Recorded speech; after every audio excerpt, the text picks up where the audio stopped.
بسم اللہ الرحمن الرحیم۔ گناہگار عورتیں اور عذاب۔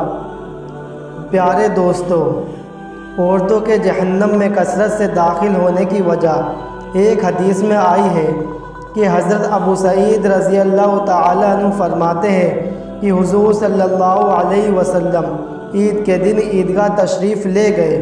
جب عورتوں کے مجمع پر گزر ہوا تو حضور صلی اللہ علیہ وسلم نے عورتوں سے خطاب فرما کر ارشاد فرمایا کہ تم صدقہ بہت کثرت سے کیا کرو۔ میں نے عورتوں کو بہت کثرت سے جہنم میں دیکھا ہے۔ انہوں نے دریافت کیا، یا رسول اللہ، یہ کیا بات ہے؟ حضور صلی اللہ علیہ وسلم نے فرمایا کہ عورتیں لعنت، بد دعائیں بہت کرتی ہیں اور خاوند کی ناشکری بہت کرتی ہے۔ مسکات ہمارے پیارے نبی حضور صلی اللہ علیہ وسلم نے جو 6 عورتوں کے گناہ عذاب کا ذکر کیا ہے وہ یہ ہے۔ پہلی عورت کے بارے میں آپ صلی اللہ علیہ وسلم نے فرمایا کہ میں نے ایک عورت کو دیکھا کہ وہ اپنے بالوں کے ذریعے جہنم کے اندر لٹکی ہوئی ہے اور اس کا دماغ ہنڈیا کی طرح پک رہا ہے۔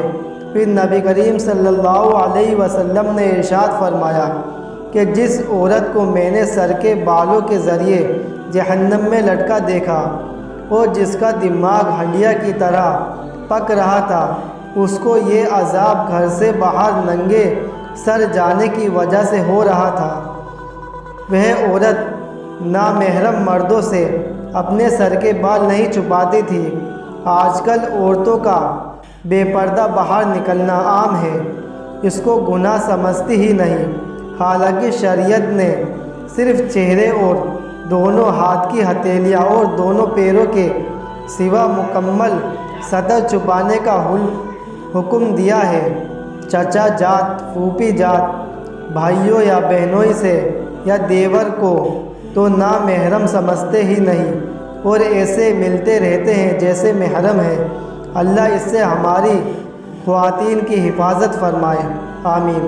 دوسری عورت کو اللہ کے رسول صلی اللہ علیہ وسلم نے دیکھا کہ وہ زبان کے بل جہنم کے اندر لٹکی ہوئی ہے۔ پھر آپ صلی اللہ علیہ وسلم نے فرمایا، یہ وہ عورتیں ہیں جو زبان درازی سے اپنے شوہر کو تکلیف پہنچایا کرتی تھی۔ بعض عورتیں چھوٹی چھوٹی باتوں پر اپنی زبان سے شوہر کو تکلیف پہنچاتی ہے۔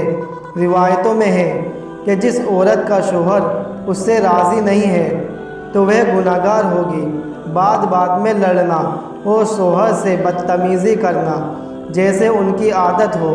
بعض شوہر بھی اپنی بیوی کو زبان سے بھلا برا کہتے ہیں اور ہرگز جائز نہیں، لیکن ابھی تک ذکر خواتین کے عذاب کے بارے میں ہے، لہٰذا خواتین اس سے پرہیز کرے اور اپنے شوہر کے ساتھ حسن سلوک کرے۔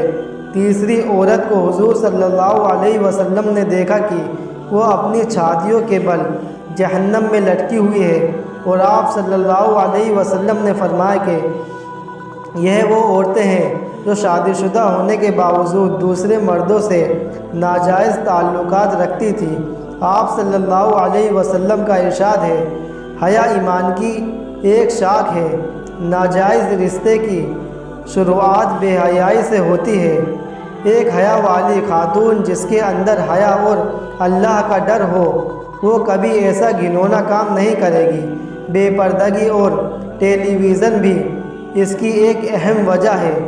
چوتھی عورت جس کو حضور صلی اللہ علیہ وسلم نے اس حالت میں دیکھا کہ اس کے دونوں پیر سینے سے بندھے ہوئے ہیں اور دونوں ہاتھ سر سے بندھے ہوئے ہیں، آپ صلی اللہ علیہ وسلم نے فرمایا، یہ وہ عورتیں ہیں دنیا میں جنابت اور حیض سے پاک صاف رہنے کا اہتمام نہیں کرتی تھی اور نماز کے ساتھ بڑی لاپرواہی کا معاملہ کرتی تھی۔ پاکی آدھا ایمان ہے، اس لیے مرد ہو یا عورت پاکی کا خاص خیال رکھنا چاہیے۔ عورتیں جو حیض یا نفاس وغیرہ سے فارغ ہو تو پاک ہونے میں جلدی کرنی چاہیے۔ تاخیر کرنے میں گناہ ہے کیونکہ نماز قضا ہونے کا خطرہ ہے۔ 5ویں عورت کے بارے میں حضور صلی اللہ علیہ وسلم نے ارشاد فرمایا کہ میں نے دیکھا اس کا چہرہ خنزیر کی طرح ہے اور باقی جسم گدھے کی طرح ہے اور سانپ بچھو اس سے لپٹے ہوئے ہیں کہ وہ عورتیں جھوٹ بولنے اور چغلی کرنے کی وجہ سے ان پر عذاب ہو رہا تھا۔ جھوٹ اور چغلی اکثر خواتینوں میں زیادہ پائی جاتی ہے، کیونکہ جہاں 2 عورتیں بیٹھ جائیں ادھر ادھر کی چغلیاں شروع ہو جاتی ہے۔ جہنم میں عورتوں کی کثرت سے جانے کی ایک وجہ یہ بھی ہے۔ 6ٹھی عورت جس کو اللہ کے رسول صلی اللہ علیہ وسلم نے اس حالت میں دیکھا کہ وہ کتے کی شکل میں ہے اور اس کے منہ میں آگ داخل ہو رہی ہے اور پخانے کے راستے سے آگ باہر نکل رہی ہے اور فرشتے جہنم کے گرد سے اس کو مار رہے ہیں، آپ صلی اللہ علیہ وسلم نے فرمایا اس عورت کو یہ عذاب 2 گناہوں کی وجہ سے ہو رہا ہے، ایک تو حسد کرنے کی وجہ سے اور دوسرے احسان جتلانے کی وجہ سے۔ حسد کہتے ہیں کسی کے کاروبار یا مال میں ترقی دیکھ کر جلنا اور خواہش کرنا کہ اس سے وہ سب چھین جائے وغیرہ، اور احسان جتانا مثلاً کسی پر کوئی احسان کر دیا اور بدلے میں اگر دوسرے نے احسان نہیں کیا تو کہنا کہ میں نے فلاں کام کیا لیکن اس نے میرے لیے کچھ نہیں کیا وغیرہ۔